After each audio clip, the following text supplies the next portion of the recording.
Husband refused vasectomy after discovering I'm pregnant with twins, causing a big heated argument, leading me to seek space apart. My husband, 28M, who I will call Jack, and I, 27F, have been together for 4 years. We have 2 young children and I am pregnant again. I have been pregnant for what feels like most of our relationship. I got pregnant 4 months into our relationship. We got married a month before our daughter's first birthday and ended up with a honeymoon baby. After our son was born, I talked to my OB and she put me on birth control and I have been taking it militantly. My daughter is now 3 and my son is 2. A little over a month ago I discovered I am pregnant again, despite taking my birth control religiously. Abortion is banned in my state, and the pregnancy was discovered too far along to attempt to obtain one out of state. While Jack and I were nervous, we also love being parents and decided that 3 young kids would be a challenge, but 3 was a good number for us. Then we went in for the first ultrasound and got some unexpected news: it's twins. Things have been tough financially, and while we were stressed but excited for a 3rd child, we were not expecting a 3rd and 4th child. Beyond the finances, I am the primary caretaker and I know that twins is going to be a lot. 3 children under 5 is already a lot, but 4 children under 5 is going to be really difficult for me. Physically, I am tired of being pregnant. I've been pregnant or breastfeeding the majority of our relationship. It's exhausting, it feels awful, and I don't recognize my body anymore. 4 children is enough. I don't want more. I told Jack that I was done with pregnancy. I've been pregnant enough. I've been experimenting with different types of birth control for over a decade and I still can't stop getting pregnant. Abortion isn't a valid option where we live, we need something more permanent. He agreed, and suggested an IUD. I told him no, if it did fail then it could use an ectopic pregnancy which could kill me, especially where we live. I've had both control fail me multiple times already and I'm not taking the chance, so I suggested a vasectomy. He was not open to the idea, and was even upset that I suggested it and told me I should get my tubes tied. I told him a tubal ligation is a much bigger surgery and I could be recovering for weeks, during which time I wouldn't be able to work or take care of our 4 young children, but he could ice his balls for a day or 2 and be done with it. He told me that not getting pregnant was ultimately my responsibility, and topped it off by saying that's what your body your choice means, your body, so you choose. That's when it went from a discussion to a full-blown fight. See, when I was 19 I had another birth control failure with my boyfriend at the time, who I will call Tom. I wanted an abortion. Tom did not because he was opposed. I told him I was getting the abortion since it was my body and my choice, and Tom said some horrible things to me, including threatening me. I broke up with him and got the abortion. In response, Tom ended up following me one night and attacking me. I don't want to go into detail but it was horrible, and he ended up going to prison for a number of charges related to the attack. Not only do I have a number of scars and some long-lasting physical effects, but I have PTSD as well. Jack knows about my history and diagnosis, and has known from the beginning.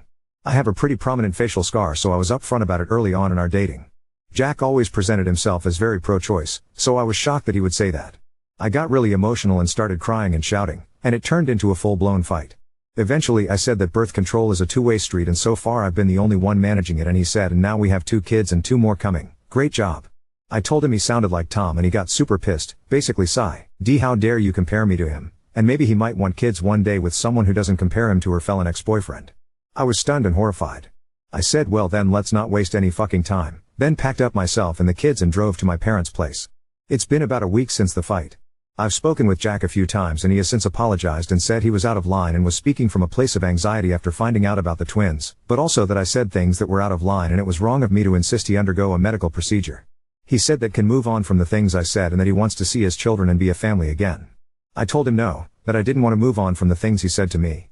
I can't just get over that and I think we need space apart. Jack was upset by this, and while we talked I brought up getting a separation agreement to manage custody and finances while we figure things out. He did not like this suggestion, said we didn't need to pull the courts into this. I haven't told a lot of people about what's happening but my family and a couple close friends. My sister and best friend both think I should throw the whole man away, but my brother, who is the only other one married with kids, thinks that I'm being extreme for what sums up to a fight between 2 scared people who both said nasty things. My mom is trying to be supportive but is occasionally reminding me that I don't want to be a single mother of 4 and telling me not to let my PTSD drive my decisions. While my dad is being completely unhelpful, he thinks jokes are helpful, like calling me doorknob because I can't stop getting knocked up, telling me to let the oven cool down, real knee slappers. I don't know what to do. My kids are happy to be at grandma and grandpa's house but they miss their daddy. I'm 4 months pregnant and already uncomfortable as hell. I wish I could go back to being a happy little family but I'm so hung up on the things he said in that fight. Am I destroying my family over one bad night? Am I being unreasonable for asking my husband to get a vasectomy? Edit, I've noticed a lot of people recommending condoms. I have gotten pregnant with condoms twice. Our second child and my first pregnancy were both conceived using condoms properly, correct fit, put on correctly, single use, not expired, no breaks, etc. I do not trust condoms enough to not fail a 3rd time. I know the failure rate is supposedly small, but it's not personally small enough for me. Edit to the edit, I'm sorry, I didn't expect so many comments so fast and I can't keep up with them. By the first pregnancy I mean the pregnancy with Tom. With Jack I was on the patch when I got pregnant with our daughter, condoms with our son, and the pill with the twins. So far I haven't ever suspected that Jack has tampered with our birth control and always presumed that I'm a fertile myrtle. I recognize the comments and just want people to know I'm seeing the suggestion. I'm not dismissing it, but the thought of it is deeply upsetting and has provoked a lot of anxiety. I just wanted to make it clear that if the suggestion is only based on the condoms, that the condom pregnancies were with two different partners. While I know I always used condoms properly with Tom, I do believe that Tom could have been fully capable of sabotaging the condoms. Update 1. It seemed like the majority of people said I was NTA, but I did get a lot of UTAs telling me I was trying to force him to get a medical procedure and telling me to get one instead. Besides already addressing my reasonings why I made my request in the original post, which I want you to read with real per my last email energy, I in no way am forcing / him to have a medical procedure, but I am saying that I do not want to be with a partner who is not willing to be snipped. This is an issue of compatibility. The number of children you want, methods of birth control you're willing to use, those are issues of compatibility and a reason relationships end all the time. If he doesn't want to be sterilized that's fine, but then that means that we're not compatible anymore, since it means he wants more children and I don't. Beyond that there were some UTA comments and some DMs that were just nasty, calling me a murderer and saying my body is a cemetery. Sadly enough, I expected those types of comments, because I know there are a lot of Toms out in the world. First I wanted to address a couple things that kept coming up, because last post turned into thousands of comments that all said about 5 different things, so to avoid my inbox becoming another echo chamber, you're 100% going to have a C-section anyway so just get a tubal while giving birth. No, I'm not 100% going to have a C-section anyway. Twins are not an automatic C-section. With my birth history there is no reason to presume that a C-section is in my future. My OB agrees, and has discussed the possibility as doctors have to do but also said that based on my past 2 birth experiences, I'm a perfect candidate for vaginal delivery.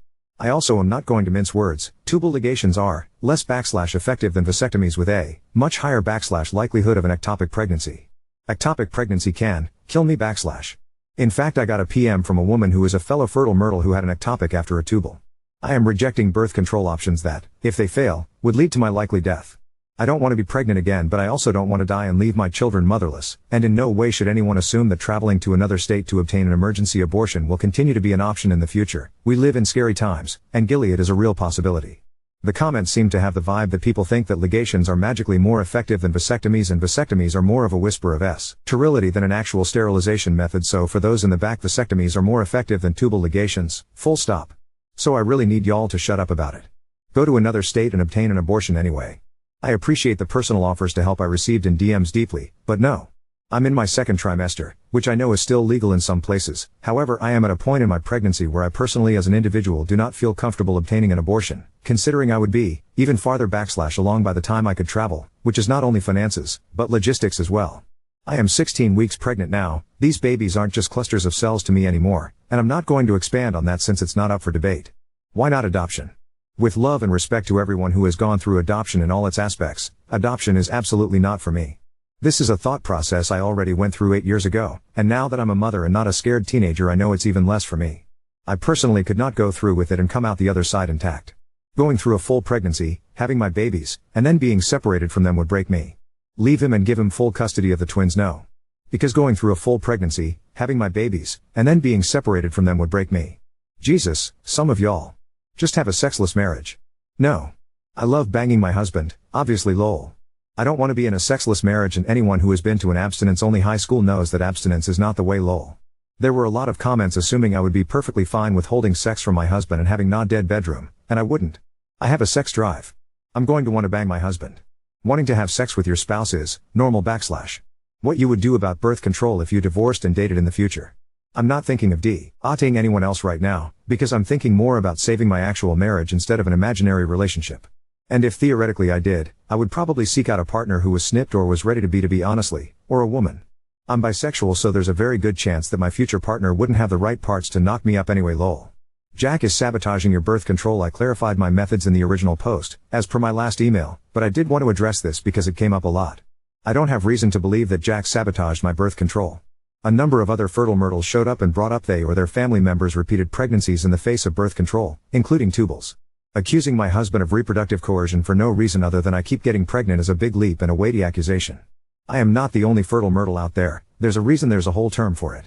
Your husband is a narcissist, abuser, psychopath, and he does no childcare. My husband and I historically have a really healthy and loving relationship outside of this fight.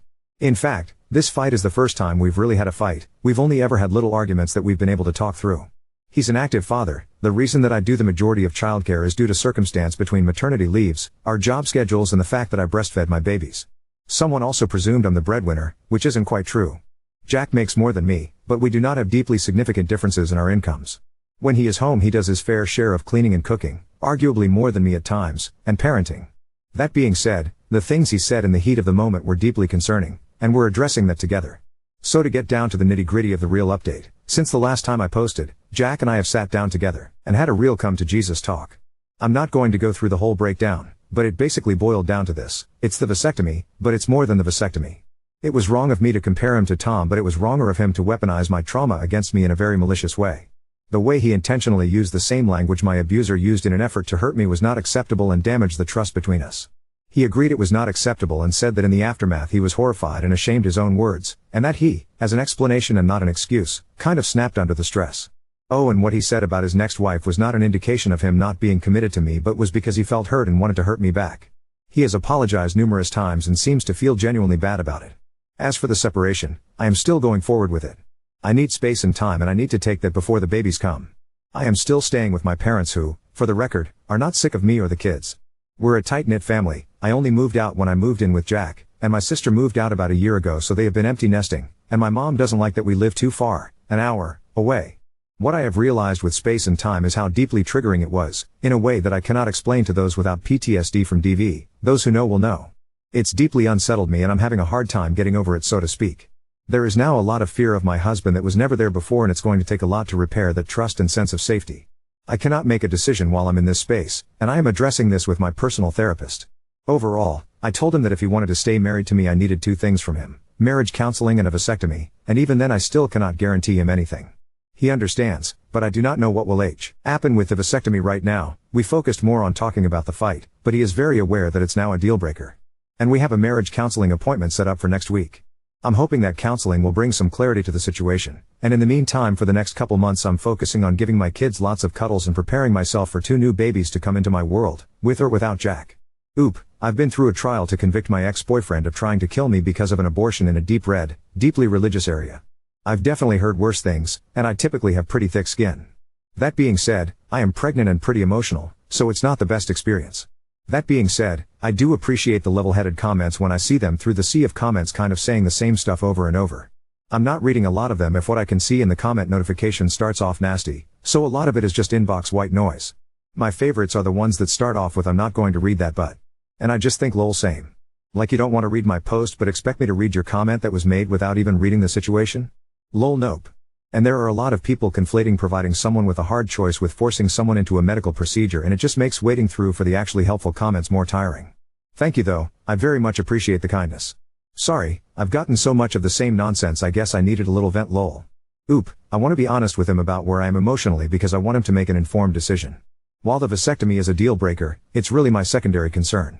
My primary concern is the way he acted during the fight and his intention exploitation of my trauma because he was mad and scared. I think that telling him get the snip to stay with me and then deciding to leave anyway because there are deeper issues and or I don't feel safe anymore would be cruel. He deserves to have the full picture before he makes a choice, doesn't he? If he doesn't want the vasectomy, that's his choice. It's not what I want, but it is what it is. If he wants to call it quits at 4 kids, then it is what it is, and if he secretly wants to be the next Nick Cannon, then it is what it is. He should be free to do that. That is part of why I don't know where he is on the vasectomy right now, and we didn't really discuss it much when we talked. I'm focusing on discussing the bigger issue for me, which is trust and safety within the relationship. The only way for him to make an informed decision about whether or not he get a vasectomy is for him to have all the information about the situation. If that makes him want a vasectomy less, then it is what it is. It's not about making him want to have a vasectomy. It's about being on the same page.